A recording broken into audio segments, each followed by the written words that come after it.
What has Giannis proven in this series? Slick, this has been a great day for me. Everybody hear me when I say this.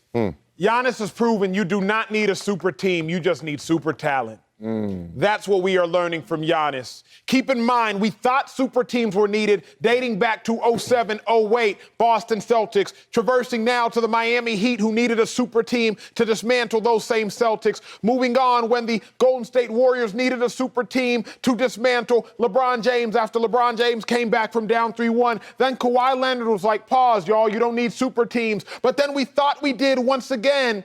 Then Giannis put an end to all of it, saying you don't need a super team.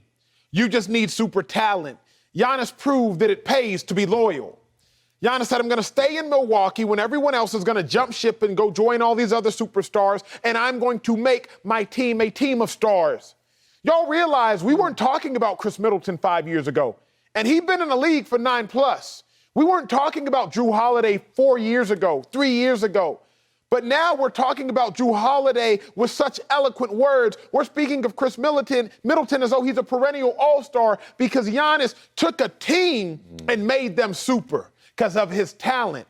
So what I've learned from Giannis through his performances, I need no super team. If I am super talent, I can make my team super. And that is what Giannis has done and is doing with these Milwaukee Bucks. We're witnessing history. I just hope that everybody understands the history we're witnessing. Super.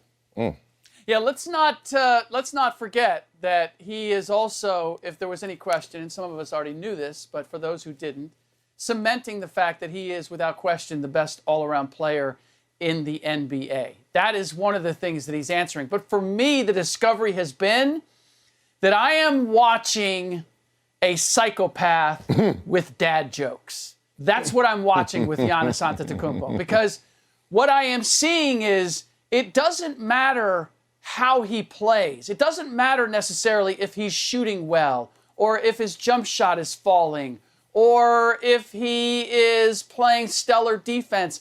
Giannis has this look about him that makes the psychopaths in movies scary. What makes it scary is that they're not affected by the outside circumstances. They can shoot somebody and it doesn't affect them, whatever. They can get stabbed and it doesn't affect them, whatever. That's what I'm seeing with Giannis Antetokounmpo, which makes him truly scary, is that no matter what the circumstances, down by 6 with a minute and change left, or a blown lead, he's shooting 36% as he did in game 1. He's just, I'm going to figure this out. I'm going to get to where I want to get to. I'm not going to let Al Horford dunking on me or Jaylen Brown dissing me or any of the extraneous stuff to distract me from the challenge at hand, my goal. And that has to be truly the most intimidating thing. Now, he leavens it by giving us dad jokes after the game. But when it comes to inside the game, when he's on the floor, he's got this vampire sort of presence now where it's, man, we can't kill this guy. No matter what happens, he can lose a game at home. He can get blown, like whatever it is. Giannis Antetokounmpo is going to figure out how to get what he ultimately wants. Talk about it. Man, y'all know me. I got to have balance. So y'all pushing me a little too much with all this kumbaya. Giannis is the best thing we've ever seen. Every scary movie I ever seen, Slick, had like 10 different, at least, how many Friday the 13th they have? 15? How many Nightmare on Elm Street they have? 14? How many championships Giannis got? 1? Y'all better calm down and talk about who Giannis is. And I'm going to tell you, let me give him his flowers first before I step on him. Look, in life, usually it's the curse of the gifted. And I played with so many guys more talented than I, and they always were cursed because they would skip a step. Only one player, I'm not going to lie, of all the greats I played with, only one player I know didn't skip a step. Rest in peace, Junior Seau. And he was unaffected by circumstance. That dude went full throttle every single time he stepped on the practice field and on the game field. Giannis is next level like that. I give him his flowers. However, we need to calm down on all the rest of this stuff, talking about the loyalty and super teams, and Giannis didn't need all that. Well, one, Giannis is playing with two other All-Stars, so don't act like this ain't some kind of team. I don't know if it's super or not, but he playing with some All-Stars. And let's not act like Drew Holiday was drafted by the Bucks. Acho. Let's not act like Chris Middleton was drafted by the Bucks. Acho. Yeah, Giannis' loyalty is paying off, but he's around a bunch of other dudes who weren't loyal. Them bros ain't loyal. Of the 7 top scorers, only Giannis is the one that's homegrown there. What am I trying to highlight right here? This is who Giannis is. He is so talented. He has the heart of a champion, and he is literally a champion that he's going to go down fighting with all of his might. However, Giannis still can be got. This team can still be got. I think this series is going 7. We're going back to Boston. I wonder what scary movie it's going to be when you got to go back to Boston, and Giannis is still going to give you 40, but who's going to be his dependable number 2 that he can trust in? So until Giannis has multiple championships, like he has multiple MVPs, y'all calm down on how scared we should be of this scary movie. So here's a point, though, that you have to understand. You brought up Drew Holiday. You brought up Chris Middleton, and I love the fact that you brought them up. Understand that Drew Holiday made 1 All-Star game in the 11 years that he played prior to joining Giannis. So it's not like Drew Holiday is some sort of perennial All-Star. Now, we just saw him make one of the greatest plays we have ever seen in the playoffs yesterday while with Giannis. But it's not as though Drew Holiday is some sort of perennial All-Star. Chris Middleton had 6 years in the National Basketball Association before becoming an All-Star. And I do not think it is a coincidence that Chris Middleton became an All-Star the year Giannis became the NBA MVP. He had 6 opportunities. But not once was Middleton an All-Star until Giannis was an MVP, meaning Giannis has proven himself to be so great that he elevates the greatness of everyone around him. And the true mark of greatness is not, in fact, what you do for yourself. The true mark of greatness is actually how great you allow everyone else to become. And what has Giannis allowed Bud to become? What has Giannis allowed Middleton to become? What has Giannis allowed Drew to become? We're not just talking about NBA champions. We're talking about American Olympians, huh? That's what Giannis has allowed some of those players to become.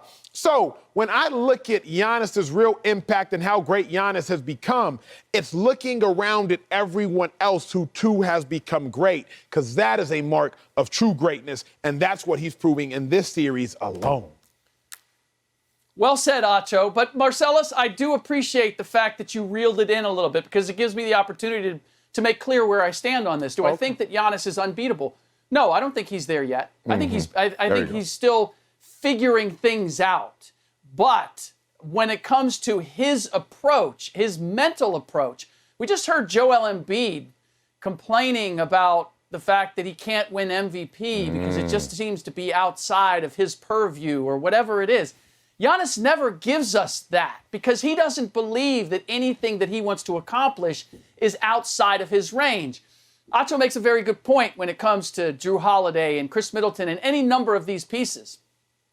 They are getting the recognition that they are now is in part they've earned it. Drew Holiday making that play in Boston demonstrated just how good he is defensively.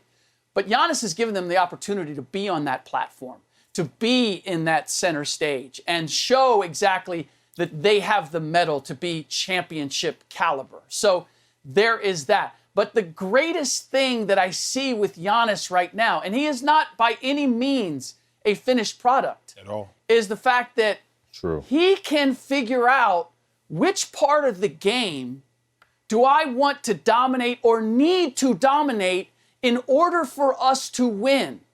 There are very few players on the planet. Kevin Durant, basically, how's he going to get it done? He's going to score. Steph Curry, how's he going to get it done? He's going to score. That's a good point, Slick. Giannis Antetokounmpo says that you need me defensively. You need me to rebound. You need me to be a playmaker. Oh, you need me to get 40? I can get 40. Like, that is such a rare ability. Now, he hasn't quite figured out which part of the game he always needs to go to take advantage of everything, but he's demonstrating that he has the ability to do it, and that is a very rare ability, and he has proved that in this playoff run. That's a good point. I can't deal with y'all. I can't. Oh, now Kevin Durant didn't play defense. Now Kevin Durant didn't play defense at Golden State, and part of the reason they employed him is because they needed him in his 7-footness to help him on the defensive end. Now Slick Rick is gonna forget that when he got to make a point about Giannis. That's what we gonna do on this show. No, we not. Damn it. Okay. Look. Marcellus. Man, I'll give you. KD had two irons in the bag. Two irons? That's hot. He doesn't have four. He doesn't have four. No. He doesn't have as many irons as Giannis has. Look, Kevin Durant is skinny. Giannis was skinny, and he had a frame with that physiology that built into this machine we're seeing. And it really is men versus machine. Like, Giannis is weaving through the Boston Celtics, and I have never seen it like this. This dude is from a different planet. I give you all that. I give you this too, Acho. He's an all-star maker, basically. That's what you said about Drew Holiday and Chris Middleton. But is he a championship creator? Because last year, the road to the riches went through Trae Young. Yeah, how'd that turn out? And Kevin Durant on the big toe on the line. And a hurt Brooklyn Nets. We have to see him finish the deal. And I need to see it happen. Yep, I did it. Kevin Durant. It's time to mention the big toe. Hey, we doing the Steph Curry, or at least we trying to now. Finally, y'all listening to me. He beat LeBron, and he beat, what's his name? The Steph Stopper, what's his name? Oh, I forgot. Dellavedova. like, y'all better stop with me, man. Look at this situation objectively. Giannis is insane. He has help. It's crazy Giannis is as good without Middleton in these playoffs for sure, as he is with Middleton. 6-2 without Middleton, 1-1 with Middleton with the same averages. I don't know what to call Giannis right now, because if this doesn't end well, I think we're going to look back on last year and this year and say, all of that was for what? But right now, we'll see how that all comes up, how that all plays out. My last little bit, Slick, and I know I saved my hyperbole for the end. Giannis has proven he's 9 games away from becoming a top 10 player in NBA history. No, he's not. So your 10th best player was Kevin Durant, or he was your 9th best player. My 10th best player was Hakeem Olajuwon. Slick, I think you were somewhere around the Hakeem area. You were somewhere in there. Keep in mind, Hakeem has 1 regular season MVP and 2 finals MVPs. Kevin Durant, 2 finals MVPs, 1 regular season MVP. Giannis already has 2 regular season MVPs and 1 finals MVP. When Giannis seals the deal, I'm no longer saying if. When Giannis seals the deal this season, please understand, based off accolades, Giannis would have already outdone Kevin Durant. And based off accolades, including defensive, he's coming for Hakeem. Giannis has proven this series, top 10 all time, is just a matter of time. It's not a matter of if, it's just a matter of when.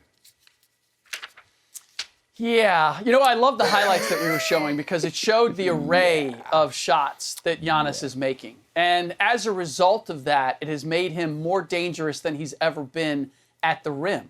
He's scoring better at the rim in these playoffs than he ever has. Yeah. Why?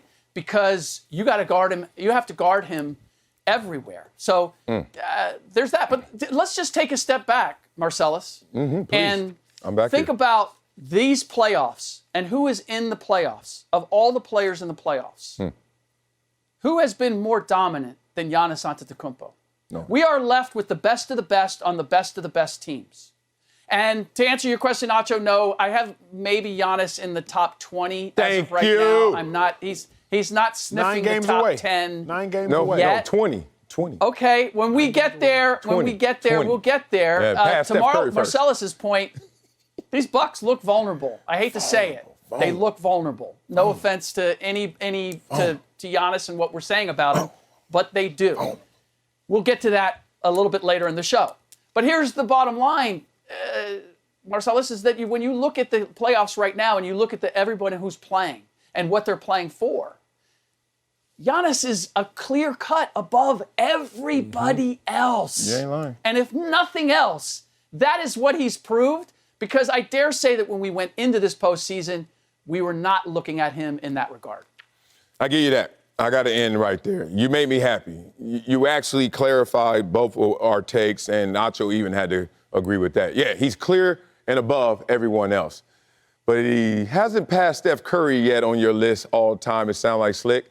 And even Acho, after these nine games, is he going to pass Steph Curry for you, Acho? Yes, sir. Ooh, as long as he don't pass KD for me.